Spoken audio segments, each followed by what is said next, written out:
Velkommen hit. Takk for det. Vi så noen bilder her fra en episk avslutning av A-has karriere 25 år etter begynnelsen. Hvem er Morten Harket uten A-ha? Hvem er jeg uten A-ha? Jeg er vel bare meg, egentlig, som jeg har vært hele tiden. Enten jeg har gjort ting med Paul og Magne, eller om jeg gjør ting på egen hånd. Du har ikke forstått at det er over? Det er jo ikke over, vet du, selv om vi stopper. Så det er langt fra over. Men vi har gitt oss selv friheten nå til å gjøre andre ting. Du, vi så noen bilder her nå fra avslutningsturneren deres. Men den aller største konserten dere hadde noen gang, det var i Rio i 1991. 200 000 mennesker på Maracana stadion. Ja. Vi var der en del journalister, jeg var en av dem, som var med og til stede. Du så akkurat likedan ut. Jeg så akkurat likedan ut, det gjorde du også. Var dette det største øyeblikket for deg? Var dette det største aha-øyeblikket for deg? Ja, altså hvis jeg ser på det i retrospekt, så er det jo nødvendigvis et av de øyeblikkene som representerer en milepæl for oss. Så det er, bare for å si det, det er fortsatt verdensrekorden i antall betalende publikum? Ja, jeg vet ikke hvem som sjekker det der, men... Vi har sjekket det. Verdensrekorden i antall betalende. Prince spilte kvelden før. Han solgte 60 000 billetter. Vi har hatt en veldig oppslutning i Sør-Amerika, og ikke minst Brasil. Og vi har spilt svære konserter der, men akkurat den kvelden så gikk det i taket på et vis. Og sånn ble det.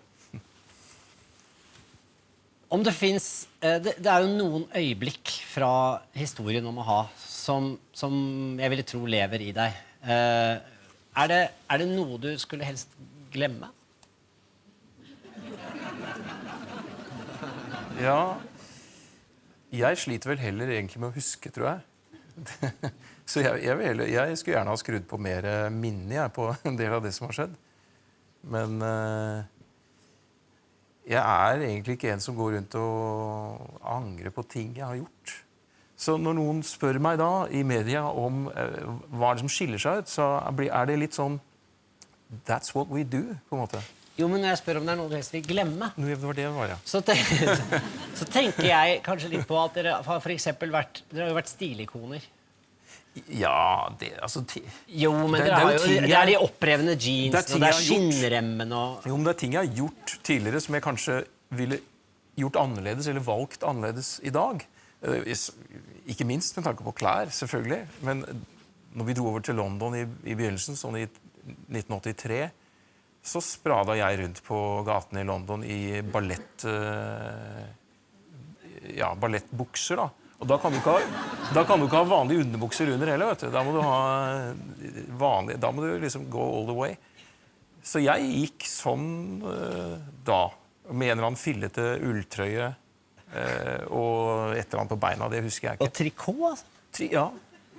Mannlige sånn balleroni-bukser. Ja. Det gjorde jeg. Det var riktig da, så jeg gikk og kjente på ting, liksom, og da mener jeg ting der ute. Jeg gikk og bare kjente på det å være og ta inn ting, og jeg visste jo selvfølgelig at jeg skilte meg litt grann ut fra det vanlige gatebildet. Tilsvarende var jeg jo i håret, så det var en flott tid. Men jeg likte bare å gå i den oppmerksomheten. Jeg synes det var spennende. Ja, men hvordan var den oppmerksomheten? Hvordan reagerte? Nei, det var mye rart, altså. Det var ofte så husker jeg japanere stoppet opp og måtte ta bilder, for de ville ikke gå glipp av i tilfelle det var noe viktig.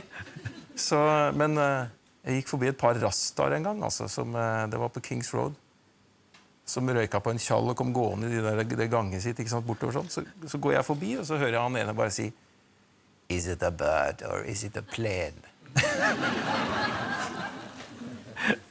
Og dette var da før det viste seg at det var Morten Harket? Det var før andre visste at vi hadde slått igjennom.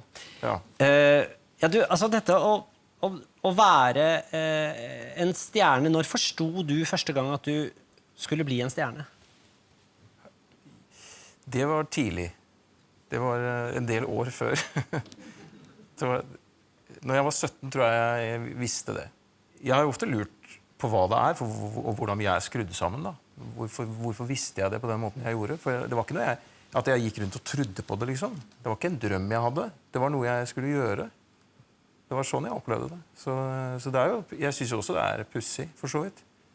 Fordi når jeg har visst noe på den måten, så har det aldri vært feil. Nå har du vært da en stjerne i mange år av ditt liv, og kan du gi et slags bilde av hvordan det oppleves? Når du kommer inn i et rom, er det at du... Ja, det er jo veldig vanskelig å fortelle noen som gulrot smaker hvis de ikke har smakt det. For det er en helt annen situasjon å være i. Men hvis jeg skal sammenligne med noe som så vil jeg si at hvis en kvinne som for eksempel har akkurat litt for store bryster, de går inn i rommet før henne i en virksomhetssammenheng. Og hun lever med det og må deale med det, håndtere det. Og vi har jo... Alle kvinner har et element av akkurat det, for de har en type oppmerksomhet som ikke handler om dem personlig, men som handler om kroppen. Mer enn da er tilfellet med menn. Det er en større kroppsfiksering på den måten. I hvert fall i det samfunnet jeg har vokst opp i. Det å være et objekt på den måten, det blir du i endte potens når du er en celebritet. Du har en gang sagt om a-ha, om gruppen, det er altså deg, og så er det Paul, og så er det Magne. Og så har du sagt at det... Ja, vi fant ikke flere. Nei. Og det å jobbe, dere tre holdt da sammen i 25 år. Og at det var som at det var en pågående krig dere imellom, og at det oppstod kreativitet av det. Kan du beskrive hvordan den krigføringen kunne være? Altså krigføringen er jo først og fremst rettet mot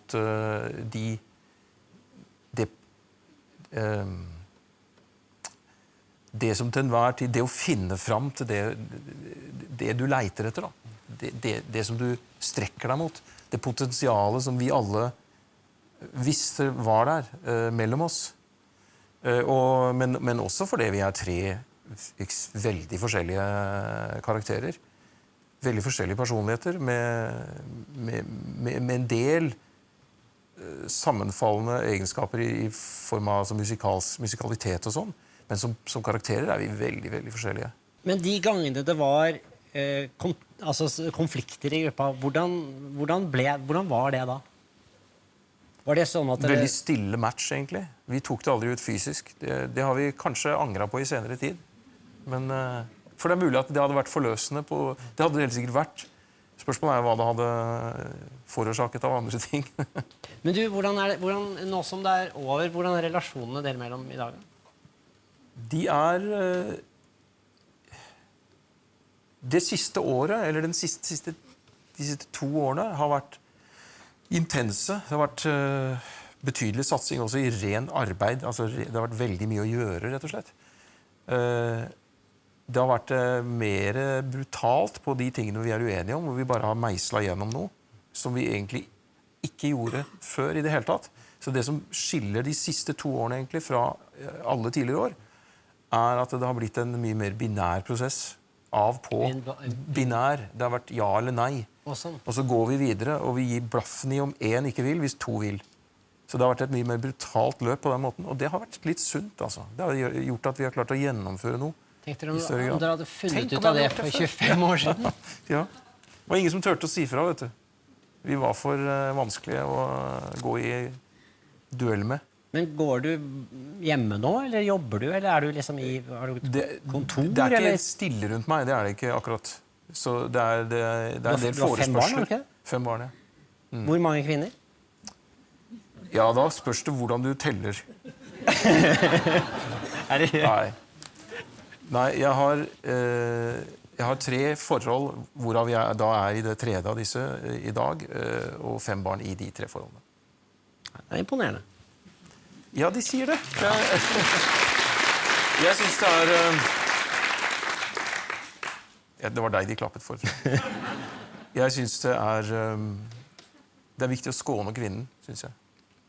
Skåne kvinnen? Ja, du kan ikke ha 5. Jeg synes det blir galt å ha 5 med 1. Og sånn, ja. Så du måtte fordele det litt? Jeg synes det. Kommer du til å synge igjen, Morten? offisielt? Offentlig? Ja, altså jeg nekter jo å si noen ting om hva jeg har tenkt å gjøre i det nærmeste året i denne omgang. Men hvis du spør meg, hvis jeg skal se på det litt utenfra, så er det veldig sannsynlig at jeg kommer til å gjøre det. Musikken er ikke, jeg har ikke parkert musikken. Så det blir ikke ballett? Nei, det tror jeg det ikke blir. Akkurat det tror jeg kan bekrefte sånn i forkant.